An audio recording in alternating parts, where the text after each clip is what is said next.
Shalom Bapak Ibu yang dikasih Tuhan. Kita bersyukur karena hari ini kita masih bisa merenungkan firman Tuhan bersama-sama. Mari kita menyiapkan hati kita untuk kita berdoa. Allah yang kami sembah dalam nama Tuhan Yesus Kristus, kami mengucap syukur Tuhan, Engkau begitu baik dalam kehidupan kami, dan pada kesempatan ini kami kembali akan merenungkan sebagian dari firman-Mu. Biarlah Tuhan sendiri akan menolong setiap kami Tuhan. Tuhan berikan kami pemahaman pengertian yang daripada Tuhan sendiri. Dan pakailah hamba-Mu yang akan berkata-kata, biarlah Engkau saja akan memberikan hikmat juga kepada hamba-Mu. Biarlah apa yang akan disampaikannya itu adalah hal yang sangat Tuhan ingin berikan kepada setiap kami, dan kami pun bisa melakukannya. Kami serahkan Tuhan akan renungan di dalam tangan kuasa-Mu. Hanya dalam nama Tuhan Yesus Kristus kami berdoa dan mengucap syukur. Amin. Bapak Ibu yang dikasihi Tuhan, hari ini renungan kita ada di dalam Ibrani pasal 9 ayat 23 sampai 28. Ibrani pasal 9 ayat 23 sampai 28. Baiklah kita membacanya bersama-sama. Jadi segala sesuatu yang melambangkan apa yang ada di surga haruslah ditahirkan secara demikian. Tetapi benda-benda surgawi sendiri oleh persembahan-persembahan yang lebih baik daripada itu. Sebab Kristus bukan masuk ke dalam tempat kudus buatan tangan manusia yang hanya merupakan gambaran saja dari yang sebenarnya, tetapi ke dalam surga sendiri untuk menghadap hadirat Allah guna kepentingan kita. Dan ia bukan masuk untuk berulang-ulang mempersembahkan dirinya sendiri, sebagaimana imam besar setiap tahun masuk ke dalam tempat kudus dengan darah yang bukan darahnya sendiri. Sebab jika demikian, ia harus berulang-ulang menderita sejak dunia ini dijadikan. Tetapi sekarang ia hanya satu kali saja menyatakan dirinya pada zaman akhir untuk menghapuskan dosa oleh korbannya. Dan sama seperti manusia ditetapkan untuk mati hanya satu kali saja, dan sesudah itu dihakimi, demikian pula Kristus hanya satu kali saja mengorbankan dirinya untuk menanggung dosa banyak orang. Sesudah itu ia akan menyatakan dirinya sekali lagi tanpa menanggung dosa untuk menganugerahkan keselamatan kepada mereka yang menantikan Dia. Bapak Ibu saudara-saudari yang dikasihi Tuhan, kita baru membaca surat Ibrani. Surat Ibrani ini adalah satu tulisan yang unik, yang istimewa, yang ditemukan. Dan kalau kita bisa melihat gaya bahasa dari surat Yunani ini adalah bahasa Yunani klasik, sehingga surat ini betul-betul dikatakan sebagai surat yang unik dan istimewa. Karena di dalam tulisan yang ada di surat Ibrani ini juga memaparkan atau menjelaskan tentang keistimewaan dari Yesus. Yesus yang dikatakan sebagai iman besar itu ada di dalam tulisan di kitab Ibrani ini. Dengan panjang lebar dituliskan keistimewaan Kristus di sini. Dan kata lebih baik itu digunakan sampai 13 kali dalam surat ini. Kristus lebih baik daripada malaikat dan semua tokoh perantara dalam perjanjian lama. Itu dituliskan lebih baik itu sampai 13 kali. Tandanya pengulangan yang begitu serius yang ada di dalam kitab ini atau surat ini menyatakan bahwa Yesus itu adalah pribadi yang betul-betul istimewa. Sehingga ada ditulis bahwa Yesus itu disebut imam besar agung. Imam besar yang biasanya kita temui adalah perantara dari umat yang akan berdoa dan menghadap kepada Allah. Tetapi Yesus adalah lebih dari imam besar yang ada di dunia ini. Dia disebut sebagai imam besar agung. Apa yang menjadi keunikan atau keistimewaan Yesus ketika Yesus dikatakan bahwa Yesus adalah imam besar? Di dalam tulisan yang kita baca tadi, kita temukan yang pertama, jika imam besar itu masuk ke ruangan Maha Kudus, harus terlebih dahulu menyucikan dirinya dengan darah domba, jantan, atau anak lembu yang tidak bercacat.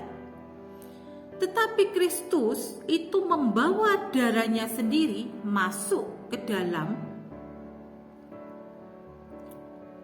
kehidupan yang nyata, yaitu di dalam penebusannya kepada manusia. Jadi Yesus itu masuk ke dalam dunia itu, dia berkorban, mengorbankan dirinya dan membawa darahnya sendiri, bukan darah yang lain. Yang kedua, dikatakan di sini adalah kalau Yesus itu masuk ke tempat kudus, kalau imam besar biasa setahun sekali dan setiap kali masuk dia mempersembahkan darah tersebut, tetapi Kristus masuk itu mengorbankan dirinya untuk menanggung dosa banyak orang. Jadi kalau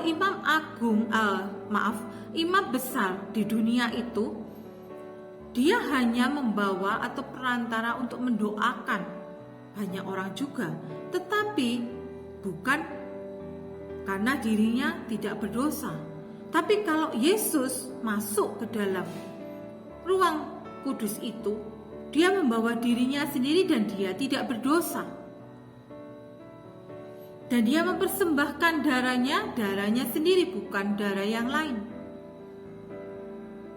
Jadi kita bisa melihat perbedaannya, karena Yesus yang mengorbankan dirinya itu menanggung banyak dosa, karena dia memang tidak bercacat dan tidak berdosa. Dan yang ketiga dituliskan dalam surat Ibrani ini adalah Kristus masuk ke dalam ruang kudus itu bukan ruang kudus buatan manusia, tetapi di ayat yang kita baca tadi, Kristus masuk itu ke dalam surga dan menghadap hadirat Allah itu sendiri.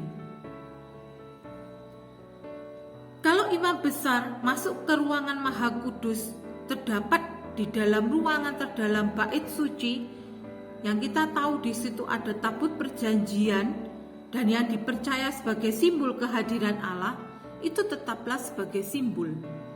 Tetapi ketika Kristus itu atau Yesus itu masuk, dia langsung masuk ke dalam surga, ke hadapan hadirat Allah yang kudus. Jadi disinilah perbedaan yang dikatakan oleh penulis kitab itu. Yesus adalah pribadi yang sangat istimewa. Dia adalah Tuhan dan Allah itu sendiri, juru selamat yang menyelamatkan manusia dari hukuman maut, tetapi dia juga bisa masuk dan membawa dirinya ke hadirat Allah yang kudus, yaitu dalam surga, karena dia adalah Allah itu sendiri. Dan yang menjadi catatan di dalam renungan kita hari ini adalah Yesus mempersembahkan atau mengorbankan dirinya itu hanya satu kali dan untuk selamanya. Itu adalah satu keistimewaan yang kita dapatkan dari anugerah keselamatan itu sendiri. Kita bisa mendapatkan keselamatan itu selama-lamanya, dan kita bisa langsung menghadap hadirat Allah dan berjumpa dengan Allah di dalam doa-doa kita tanpa penghalang. Jadi marilah kita bersama-sama di hari ini untuk kita kembali merenungkannya, bahwa Yesus yang sudah mengorbankan dirinya adalah Allah yang luar biasa, yang sudah menyelamatkan kita, yang sudah membebaskan kita dari hukuman kekal. Mari kita sama-sama bersyukur akan hal itu. Dan kita sebagai orang percaya, kita betul-betul menjaga keselamatan itu, dan kita menjaga supaya diri kita tidak jatuh lagi di dalam dosa. Ada sebuah pertobatan di dalam diri kita yang membawa kita kepada hidup yang baru di hadapan Allah. Seperti minggu yang lalu saya katakan, kita kembali kepada hidup dalam titik nol di hadapan Allah.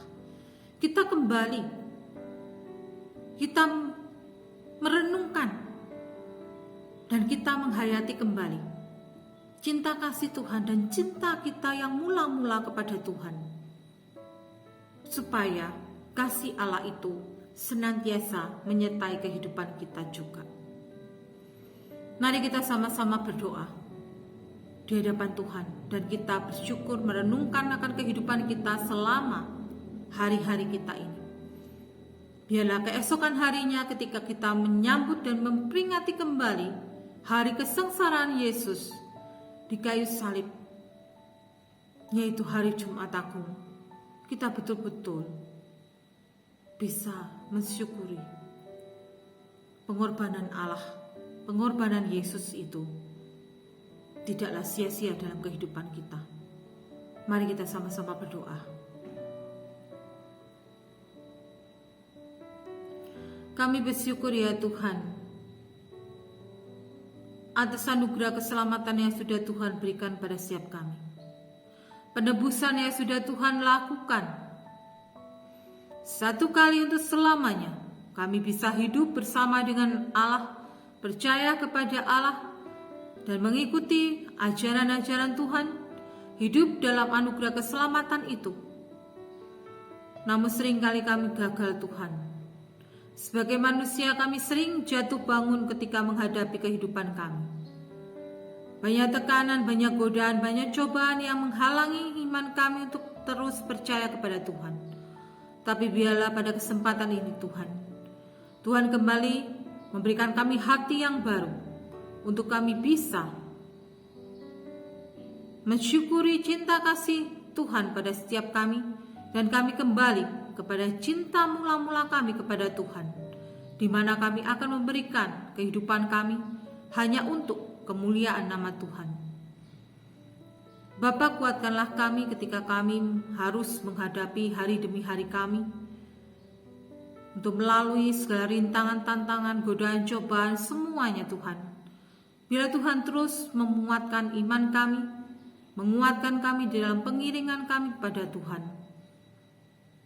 Kuatkan hati kami Tuhan, beri kami kesabaran, ketekunan, ketabahan, sehingga kami bisa betul-betul menjadi saksi hidup yang memuliakan nama Tuhan dan menjadi alat di tangan-Mu untuk menjadi berkat bagi banyak orang.